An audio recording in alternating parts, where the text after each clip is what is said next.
In this podcast, I'm talking to Dr. Trevor Cates, the spa doctor, on how to have amazing, healthy, vibrant skin naturally.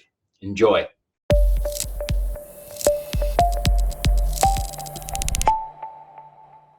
Hi, everyone. Welcome back to the Energy Blueprint podcast. I'm your host, Ari Witten, and today I have with me Dr. Trevor Cates, who is a naturopathic physician and author of the best-selling book, Clean Skin from Within, and she's the founder of The Spa Doctor. She's also, as a nice little distinction, she's the first woman licensed in the state of California as a naturopathic doctor.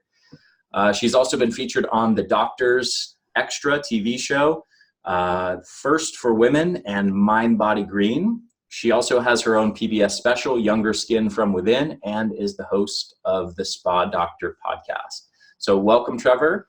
Dr. Cates, such a pleasure to have you. Yeah, it's great to be here, Ari. Yeah. So first of all, your nickname or your tagline and the name of your business is the Spa Doctor. How did you become known as the Spa Doctor? Yeah, well, there's a simple story, a simple answer, and then there's a little bit longer answer. So the really simple one is that I was working out of the Waldorf Astoria Spa in Park City as the doctor in the spa. So that's kind of how it started as the spa doctor.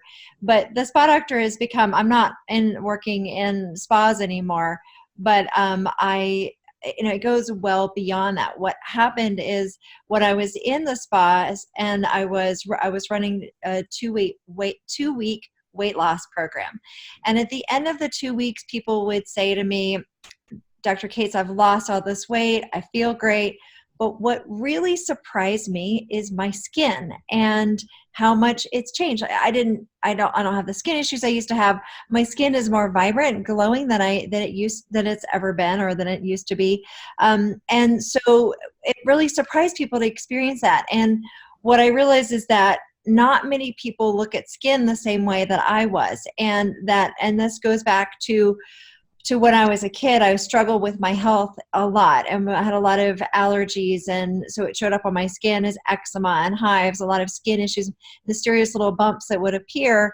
And I went to see a lot of different practitioners, a lot of different specialists to get medications and various things to help me with my skin and health issues. And I would have allergic reactions or adverse reactions to all the different medications.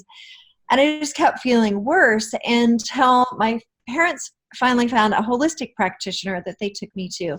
And that is the one thing that finally turned my health around. And it set me on this path to realizing that there was a different way of looking at our health. And so going back to when I was at the spa, fast forwarding and hearing all these people saying, oh, I'm surprised that my skin improved, I realized that it was important to get this message out there about how our skin is actually this magic mirror that gives us important information about our overall health. And the typical approach to skin and conventional dermatology is to cover up and suppress it, rather than really looking for the root cause and helping support the body's own healing capabilities in this more holistic approach. So that's, the spa doctor, that's kind of what led me to write my book, or led me to create a skincare line, supplements to help people address their skin in a different way. Mm-hmm. I want to dig into something you just said a little bit more, which is this contrast of what you're doing with conventional dermatology. So what, like on a practical level, maybe it might help to look at a specific example, like something like acne or rosacea.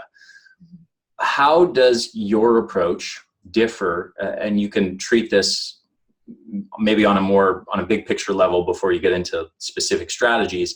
But how does your approach differ from what a conventional dermatologist would do for somebody with those conditions? Right. Okay. And I want to first say that I think there's a place for all of it. That I was just recently in an integrative dermatology conference. I have lots of friends that are dermatologists. I think that there is, a way that we can combine all this and work together. So it's not like there's only one way. But I do think that a lot of times with the conventional dermatology approach, the approach is just to to really cover up, suppress symptoms. So, for example, with eczema, one of the things that people oftentimes do is use topical steroids.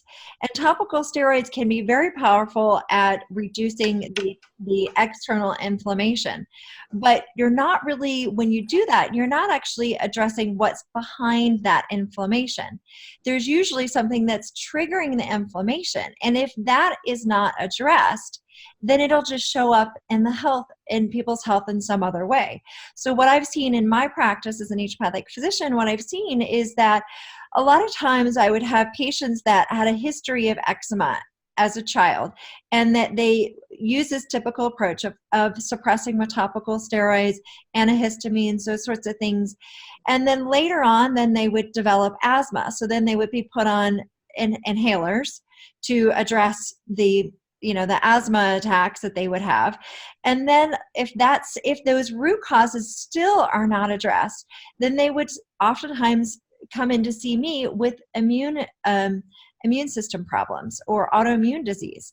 And so what my approach is to really look at what is behind the symptom that's showing up on the skin.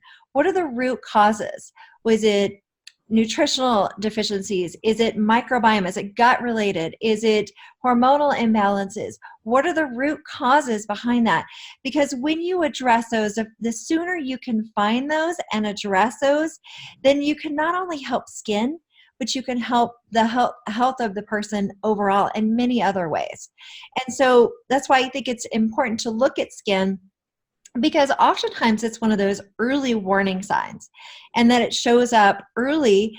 A lot of times, even in kids, you see skin issues show up, eczema, acne, or at different times in people's lives. And if you can then really dig in and look deeper, then you're going to, like I said, help not only skin, but the health overall.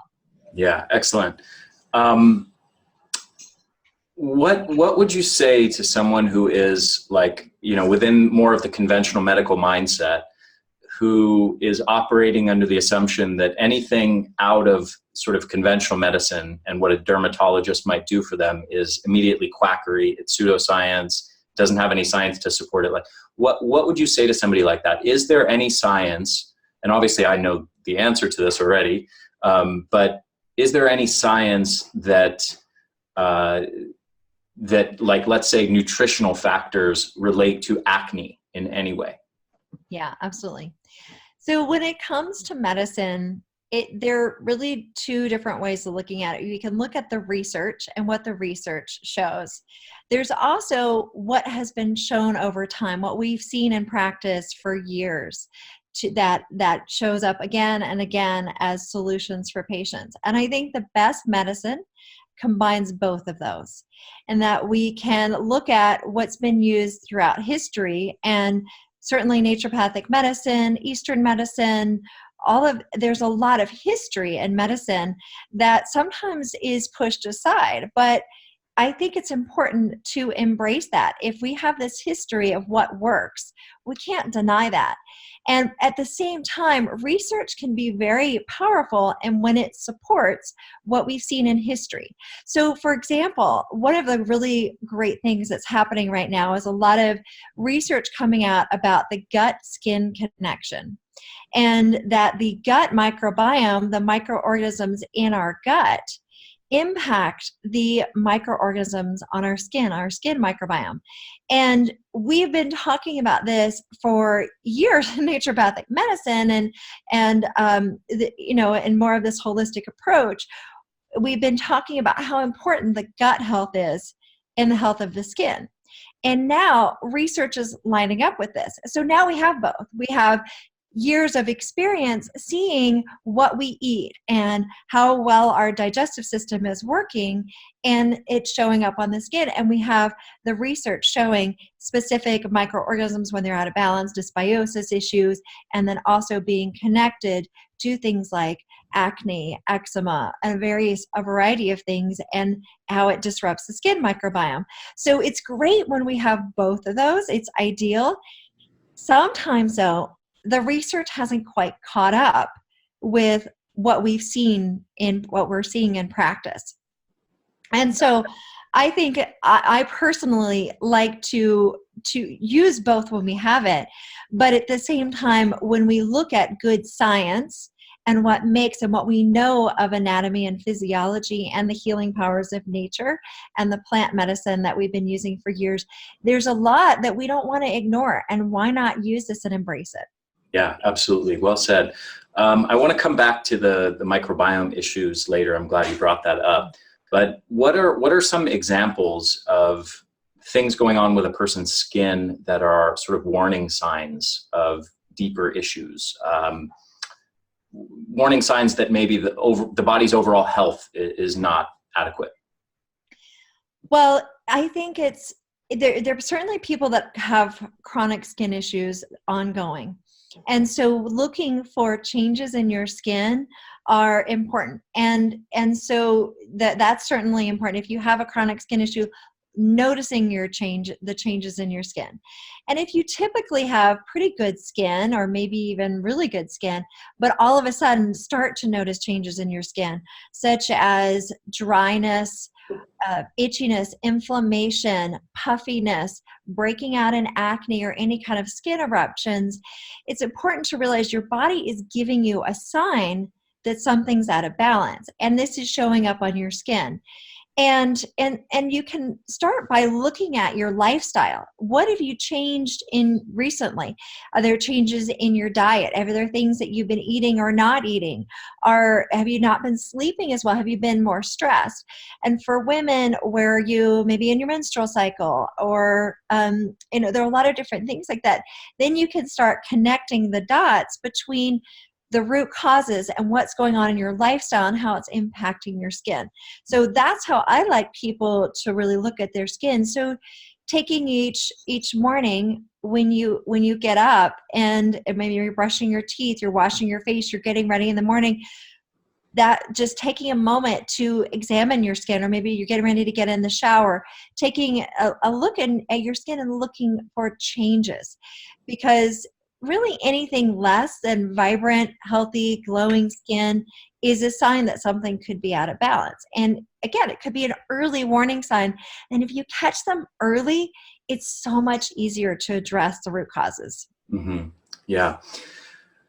I have kind of a weird question for you. This is maybe just my own personal curiosity more than anything. And I don't know that I've ever heard somebody really address this, but I had acne growing up as a teenager. I had, I'd say moderately severe acne. My older brother had really severe acne.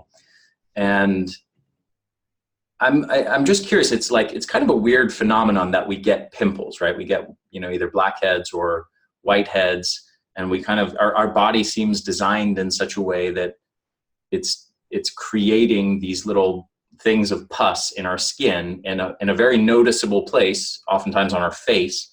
I'm just curious, is there some sort of deeper underlying intelligence for why the body is doing that? Why is our body designed to expel? And first of all, is it correct to conceptualize it as expelling toxins? And why is it designed to show up as pimples on our face? Right. I certainly think that because our skin is one of our body's detoxification pathways. I think a lot of times people don't think of it as that. Our skin is really powerful. It's got a lot of important tools. It is our largest organ, and one of its roles is a detoxification pathway. So we have sweat glands that allow us to release toxins through our sweat and through our skin and through our sebum and our skin, and so we can release things through our pores. And that's one of the reasons why I think we get acne, is we've got this dispelling that's going on. Now, when it comes to root causes behind acne, there are some big ones that I see. There are actually a lot of reasons behind acne. There's not one reason why everybody gets acne. There are multiple reasons. And it is the most common skin condition in the United States. It's the 8th most prevalent disease worldwide. So it impacts people around the world. And so there are a lot of root causes behind it, and it impacts people at different ages in their life. So when you were younger, you probably were going through a lot of hormonal changes, right? You're going through puberty and the changes during that time. So hormones being one of the big root causes at that time. It Now, may, for me, normal. it probably also had something to do with the fact that half my diet was Captain Crunch cereal. Yes. So that was going to be my other thing is, and that's normal for us to go through these hormonal changes as a teenager or when we're younger. But what typically happens is the combination of things. So you've got these changes going on, and then you're eating a lot of sugar, maybe a lot of dairy products. What we know about sugar is that, and this is definitely shown in the research now, this connection between a high glycemic index or high sugar foods that cause the blood sugar to spike, is what happens is when our blood sugar increases, it causes insulin to increase in our bodies, and that hormonal increase triggers excess sebum production in the skin and also excess androgen activity. So that hormonal change that was already occurring in you was exacerbated by you eating all the Captain Crunch cereal. Those high sugar foods were increasing your blood sugar. So then that causes people to break out. Mm-hmm. Interesting. Yeah. In your book, Clean Skin from Within, you talk about 5 different types of skin. So first of all, what are those 5 types? And then what's the relevance for people? How does knowing a person's skin type help them on a practical level kind of know what's best for them? Yeah. So when I was writing my book, I was trying to think how it's going to help people discover the root causes behind their skin issues so that they could individualize and sort of customize my 2-week program. And because I can't see everybody one-on-one. So I wanted to be able to figure out a way to help people do that. So I created a skin quiz, and people can actually go and take this online at theskinquiz.com. It's a free online quiz.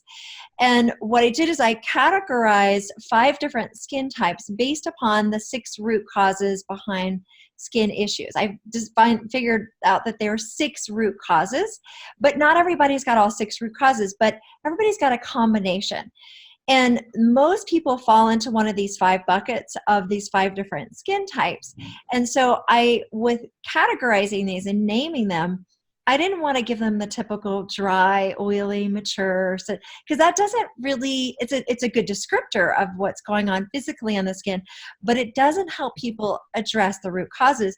So I redefined skin types and gave them all human names because I see my patients as people, of course. So they're Amber, Olivia, Sage, Emmett, and Heath.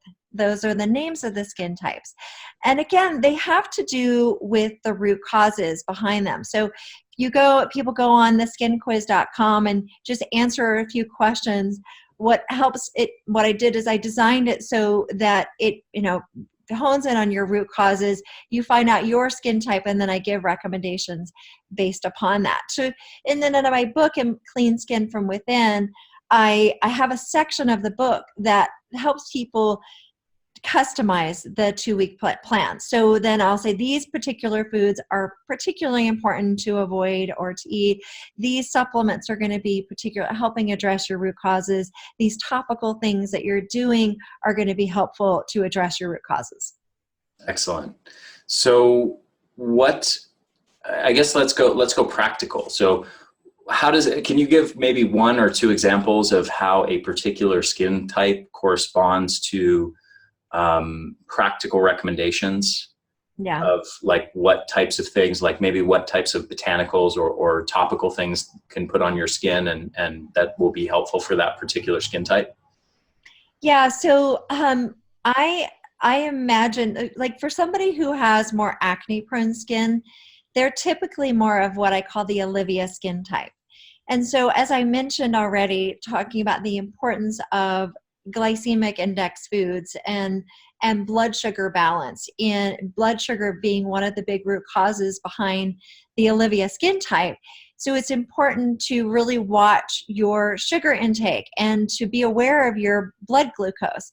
So for those people, it's particularly important to go and get your fasting blood sugar checked, or maybe even hemoglobin A1C, which is a type of blood test that looks at blood sugar over a period of time, not just right when you have your blood sugar when you have your blood drawn, but over a period of time, so that you can figure out, is this one of the big things that you want to address? And I think a lot of times people find that they tend to be more susceptible to this, and their fasting blood glucose may not be in that ideal zone. And so it's going to be particularly important for them to be looking at what they're eating as far as sugar in their diet. And again, high glycemic index foods, which basically, and your audience probably already knows this, but are the foods that trigger your blood sugar to increase. And it's not just sugar, but foods that turn to sugar rapidly. So things like high carb meals, things like potatoes, your typical russet potatoes, they tend to cause a high blood sugar spike. And they're not just, so it's not just sugar, but so that's an example of one thing that would be customized for those people. That's something they're going to want to pay particular attention to. Also in that section, I'm going to give recommendations to help them use topical ingredients that help with their sebum balance, with the oils in their skin, and also with their microbiome, and addressing those, because that's one of the big root causes for the Olivia skin type also. Gotcha. So you mentioned blood sugar issues. You've also, in passing, mentioned the microbiome issues as well as hormonal issues. What are some of the other big root causes of skin issues? And we can, I definitely want to cover some of the other sort of, not just acne, but things like just wrinkles and the aging process of the skin, and cellulite as well. But what are some of the other big root causes of poor skin health? Yeah, oxidative damage, because you just mentioned aging. So what that oxidative damage is one of the big accelerators of aging of the skin. And so when we with aging comes oxidative damage, so more free radical damage. So that is one of the big root causes with skin issues, particularly with what I call the sage skin types that tend to be aging more prematurely. Also, nutritional deficiencies are another big root cause. And for example, we see those in conditions like keratosis pilaris, which is a very common skin condition where people get these little bumps on the backs of their arms.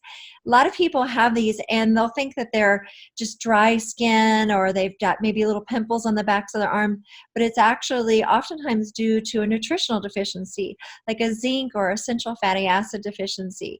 And if people aren't getting enough of those in their diet, then it can lead them to develop nutritional deficiencies. And then another one is inflammation. Inflammation is, I call it skinflammation, when that internal inflammation shows up on the skin. So that can be another big root cause that we want to address by doing things like focusing on eating anti-inflammatory foods, anti-inflammatory nutrients, and avoiding the big trigger foods that are more pro-inflammatory. Mm.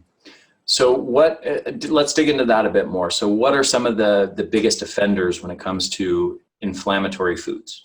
Yeah, so sugar is another, just like it's a big trigger for acne, it's a big trigger for skin inflammation overall, for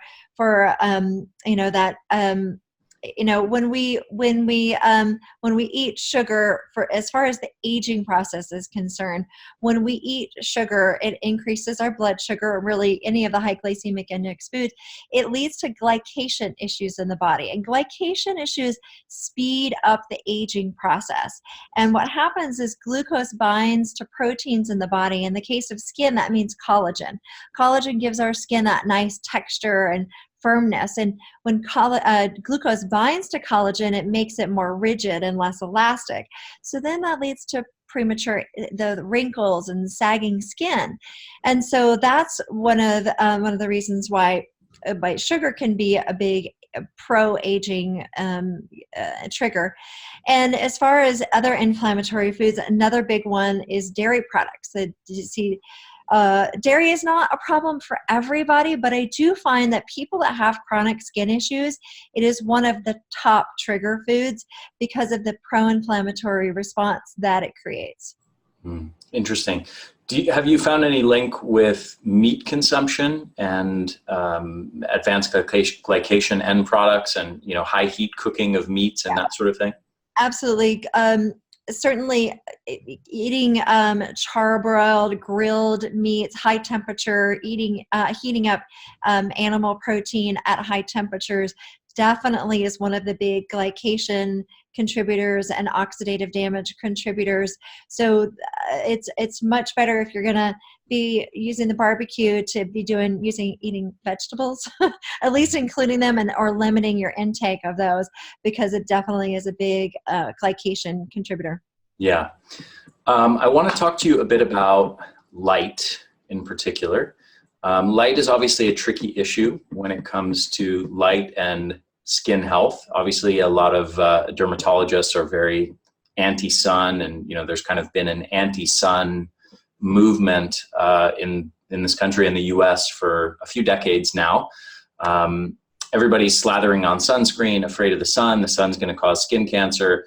It's going to increase skin aging and that sort of thing. And the story, as I'm sure you know, is obviously quite complex, with the sun actually providing a number of health benefits at the same time as potentially increasing skin aging and potentially, if you get burned and cause too much damage, increasing rates of skin cancer. What's your take on light? I guess we can address this as sunlight, and then there's other potential therapies here like red and near infrared light therapy as well. But what's your general recommendations around sunlight exposure? Yeah, so definitely there's some benefits to getting out in the sunshine. And we know that, of course, being out in nature is a wonderful thing for our health, and getting sun exposure onto our skin helps with vitamin D.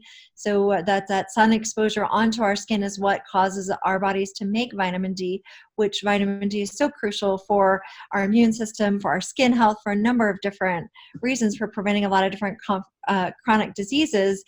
And so there is this interesting balance of how much sun can we get, what's healthy, how much do we really need to protect our skin, and also, is sunscreen really healthy for us? And this is definitely a big topic of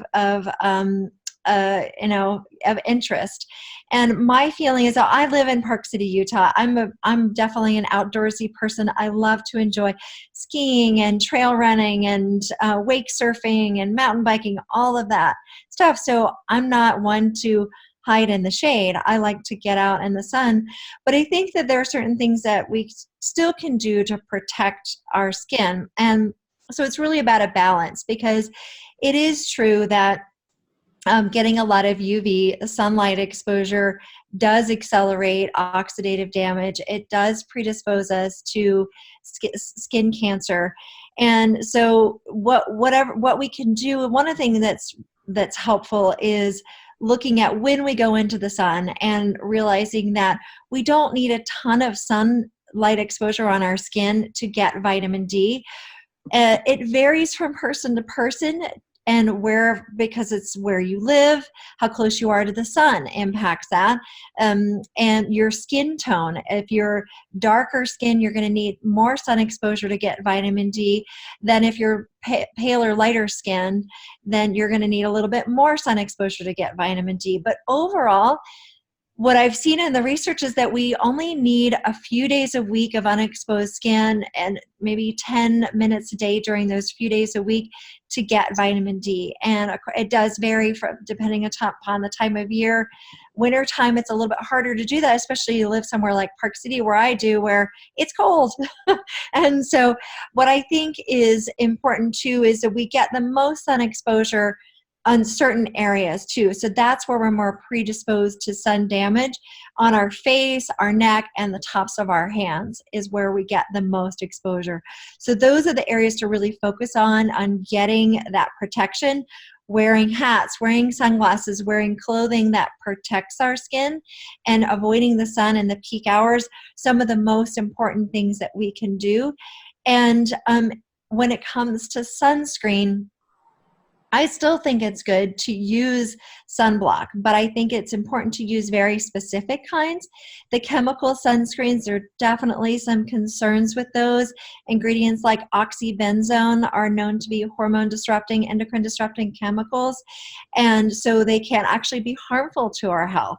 And then some of the spray sunscreens that people use, they're breathing them in. So there's some toxic concerns with that. But zinc oxide-based sunblocks are some of the best options for a safe sunblock. And so that's what I recommend. I have one. I don't make one that we don't at the Spa Doctor. We don't make a sunblock, but we have one that we recommend that we sell on the spadoctor.com. And it's a zinc oxide based sunblock. And especially for women, the ones that are tinted version of that provide even more protection. So that's another great option for people. Okay. And to be clear, you recommend maybe using that if you're getting lots of sun exposure, or using it on some of the most areas of, like, for example, the face that are more prone to sun damage, but you also recommend sun exposure at least sometimes with no sunblock on. Is that correct? Yeah, I think it's good to always protect the face, neck, and tops of the hands, because that's where we get the most. And even if you're slathering on sunblock, it's not 100%. Sunblock is not 100%. The only thing that's going to be, having a hat is actually going to provide more protection. So still it doesn't provide all. So yes, I think that when you go out in the sun, this is my feeling, that it's good to use all that. Getting some unexposed skin on your arms and legs to get that vitamin D, because if you're using sunblock, you're not getting the vitamin D, but you can get that on your arms and legs. You can also go and when you get your basic blood work done, when you see your doctor, get your vitamin D levels tested. Ask for 25 hydroxy vitamin D, and then you'll know if you're getting enough vitamin D. And if you're not, then you can supplement with a vitamin D supplement. Okay. What do you think of tanning beds? Oh my God, stay away from those 100%. Never, ever. I don't care. Just stay away. Really, a lot of strong research showing that incredibly harmful for our skin, and predisposing, free radical damage, accelerated aging, skin cancer. Definitely 100% stay away from those. Why do you think that tanning beds are more of a problem than just sun exposure? What are the key differentiating factors? It's the type of UV light and the intensity of it that is more of a problem than just going out into natural sunlight. Okay, No. Gotcha. Have you looked into red and near infrared light therapy at all? Yeah, and I think that there can be some benefit with that. I have to say, I don't have a ton of experience in looking at the research on light therapy. I do know that some people incorporate that in treatments. Here's the thing with these light treatments, it's really important to see someone, if you're choosing to do these types of treatments, to see a very skilled practitioner that is using the latest technology, because there are things that can go wrong with these types of treatments. And I think it's better to go in to see someone that is well trained than trying to use home devices, at least when you're getting started and you're starting to learn about it. And I think that there are some home devices that can be safe, but I don't know that they're going to be as therapeutic as when you go in to see someone that specializes in this and is well trained. There are things that can go wrong with it, so it is important to look at that. Yeah, I think there's definitely some nuances there with, like, some people are using high-powered laser devices for treatment of very specific things, like sunspot damage and things like that. For that, I totally agree with you. A lot of the home devices are meant for, like, general sort of skin anti-aging, supporting collagen production. And I don't know if you saw, but I actually wrote a book on this subject recently. And they're extremely safe, really, for this purpose, for skin anti-aging, and there's a pretty wide dose range of appropriate doses. It's really pretty safe for skin anti-aging. The only real potential for doing any harm. If somebody is basically, if somebody just completely disregards the doses and thinks more is better and then just completely overdoes the dose, then it can actually be counterproductive and accelerate skin aging. But certainly for, some of the specific procedures and sunspot treatments and things like that, I definitely agree with you. Yeah, it's good to, because I think sometimes people think more is better. And Mm-hmm. so they'll kind of overdo it. And that's why a lot of times I'll say, talk to somebody, be educated on this. Don't just start using this on your own without really understanding it. But if you're educating people on how to do it properly, that's great. One thing I would add with that is you want to be really careful of not getting UV light exposure at the same time as you're getting some of these other, Yeah. and people typically don't. People typically are doing these indoors. You wouldn't want to do this outside because there is some research on them, some pretty negative effects of combining UV light with some of these others. So looking at that I think is an important thing. Interesting. I'm curious what you're referring to with that, but maybe you can share some of the links with me after the podcast, and we'll post them on the page. So you also, in your book, you have a 2-week plan to help people rejuvenate their skin health. What are the sort of 4 prongs of that system? Yeah, so when it comes to addressing the root causes, it's really important to find them, right? And then we want to address them. And what I found is there are 4 different angles we can come about addressing the root causes. And I put them into 4 different categories: clean plate, clean slate, clean body, and clean mind. So clean plate are the foods that you're eating. And so we can eat foods that help address the root causes, like eating anti-inflammatory foods, or we can eat pro-inflammatory foods, the big trigger foods. So what we want to do is help address those root causes by using food as medicine, right? So that's what clean plate is about. Clean slate is looking at the personal care products that you're using. What are you putting on your skin? And there are 2 things. So you're looking at what you're putting on your skin. There are 2 things to look at. One is that realizing that what you're putting on your skin doesn't just sit on the surface. It can actually, much of this can get absorbed. And I think many people are putting products mindlessly on their skin without realizing that it can be getting into your bloodstream. It can be getting into circulation. It can be getting stored up into your tissues. And we definitely see this in the research. And it's not the same kind of absorption as if you put something in your mouth. But really, if you can't put something in your mouth, then you might want to start, pause before you put it on your skin. So something to think about. Before you put it on your skin, would I put this in my mouth? And it can be a good moment to pause and think, okay, let me look at these ingredients and see what's in there, because there's so many toxic ingredients in personal care products. In other places in the world, like in Europe, they've banned over 1,000 ingredients in personal care products. In the United States, the FDA has only banned 11 ingredients in personal care products. Would you conceptualize this as one of the major root causes of skin problems also, is just that so many people are using personal care products and skin care products that have toxic ingredients? So what I look at it is one of the contributing factors that plays into the root causes. It can aggravate, or what we put on our skin can either aggravate or it can help support the root causes.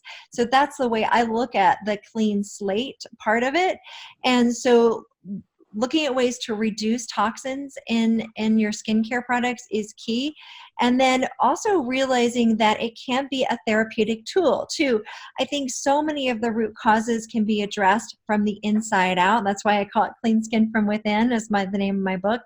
But what we put on our skin, it can also be very healing and soothing to our skin, and it can help with things like addressing the skin microbiome imbalances and helping reduce inflammation externally on the skin. There's some very powerful natural ingredients that can help support the body externally. So that's what clean slate is about. And then there's clean body and clean mind. So clean body is about the other ways that we're exposed to toxins in the environment and our homes and our water, and what we can can do to reduce our exposures, help improve our body's detoxification pathways.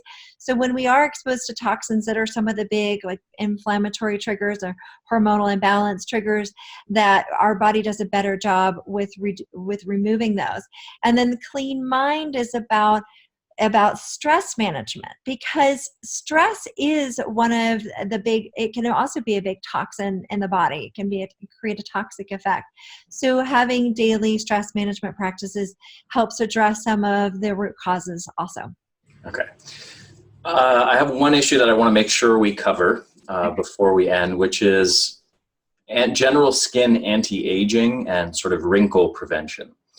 What are your biggest tips for that, for natural therapies that will help prevent wrinkles? And are you aware of any sort of Botox alternative, or something that obviously it may not function quite in the same way, but something that may provide similar, maybe slightly less powerful benefits as far as wrinkle prevention? Yeah, of course. Big question. Anti-aging is certainly a big question I get asked about a lot. So we want to approach anti-aging with the skin from a two-part approach, from internally as well as externally. So when we look at from the inside out, we want to make sure that we're nourishing the skin from the inside out and addressing the root causes like oxidative damage. So eating a high antioxidant rich diet, colorful fruits and vegetables, also anti-inflammatory foods like omega-3 rich fatty acids, wild Alaskan salmon, things like that are going to help nourish the skin from the inside out, as well addressing nutritional deficiencies, avoiding high sugar foods, high glycemic index foods, balancing the blood sugar. Doing all of those things from the inside out are going to be really key, making sure that we're balancing our hormones, because our hormones certainly change as we age, and that can contribute to accelerated aging. So making sure that we're eating things like from the cruciferous vegetable family that are helping with estrogen metabolism, hormone metabolism, all those great kinds of foods, and addressing those root causes. And then when we look at externally on the skin, what we're doing, I think that what we do internally is very key and very important, but there are some things that we can do externally. One of the big things that I've learned about in the research is looking at our skin and how it functions. And one of the things that's really key is the pH of the skin, and that our skin has this natural mild acidity to it that creates a natural barrier. And when that pH gets too high, it's one of the contributors for accelerated aging. And so a lot of people are using products that aren't helping support that natural mild acidity, or may even be raising the pH of the skin too high. So even water has a neutral pH of 7, and some people that have alkalizing units in their homes, their pHs may even be higher, like an 8. And so that is actually not very helpful for the skin. And so we want to do things that help support our skin and maintaining that, and getting more of using skincare products that have a pH, ideally in a 4.5 to 5 pH range, definitely below 5.5, or between 4.5 and 5.5. But ideally in that more narrow range is going to support that natural mild acidity of the skin, which also helps support the environment for a healthy skin microbiome, for the microorganisms that protect the skin from premature aging. So this is something I think a lot of people aren't aware of. And so something like a bar of soap or typical cleansers that foam up are going to be too high of a pH and disrupt all that natural mild acidity and that skin microbiome. So it's one of the big things that people, and so I'll pause for a moment in case you have any questions about that, because I know that was actually going to be my next question, is if surfactants in soap disrupt the pH, but also maybe disrupt, the way I'm conceptualizing this is almost like there's a layer of oils, natural oils that are present that probably play a role in not only maintaining proper skin microbiome, but also proper pH of that environment. And if you're using surfactant-based soaps very frequently that are foaming up, and you're sort of washing off that layer very frequently, I'm kind of imagining that to make it almost impossible for your skin to regulate pH in the proper way. Yeah, so we have these natural oils in our skin that help with the mild acidity. They also help with the hydration of the skin and the protection of our skin. And so when you're using soaps like that, it also really strips the skin.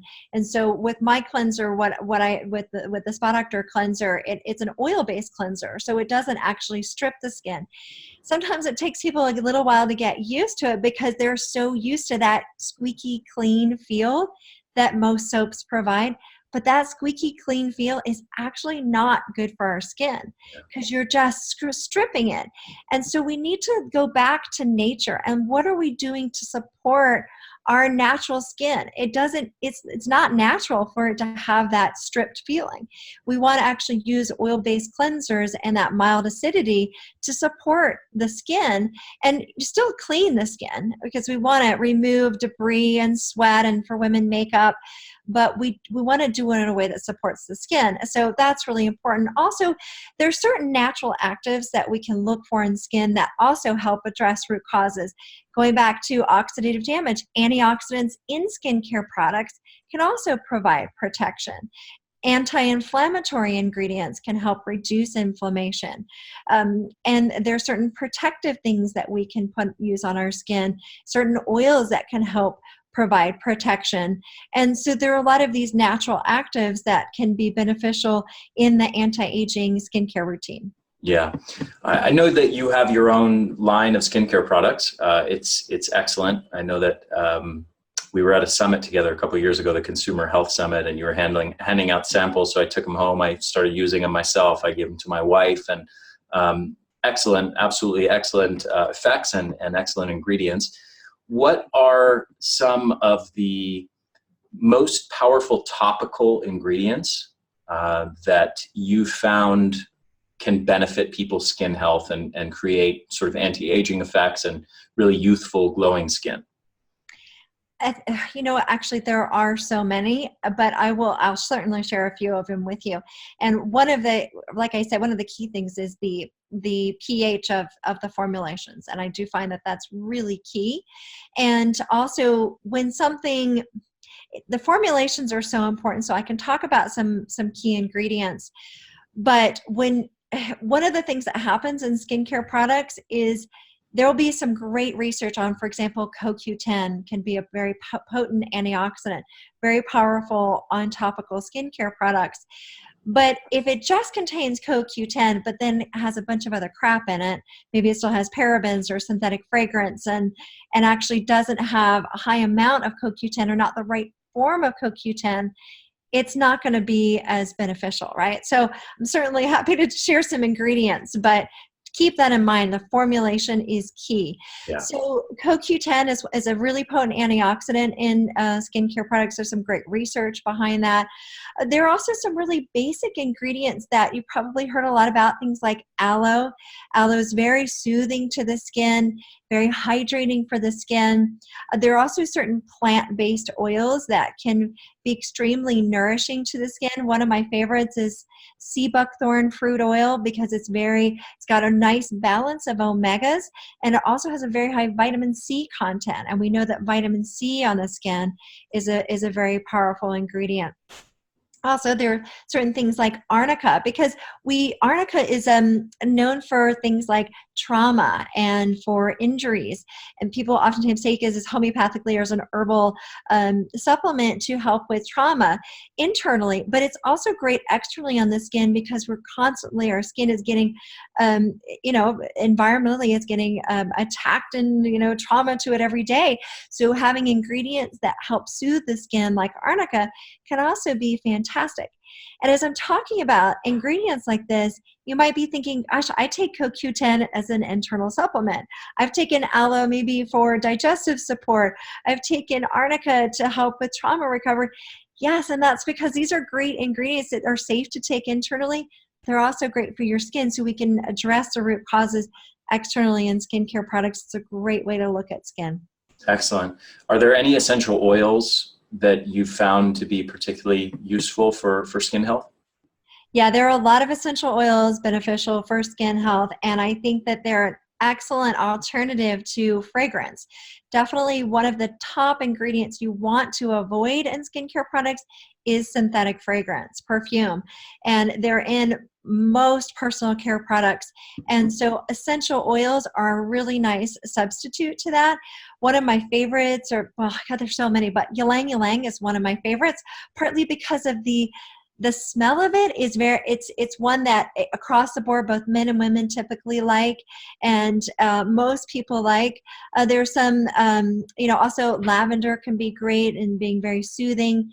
Tea tree oil is one that can be great for acne. Want to make sure that you're diluting it. You don't want to use tea tree oil directly on the skin. In general, essential oils are better diluted when used on the skin, in my experience.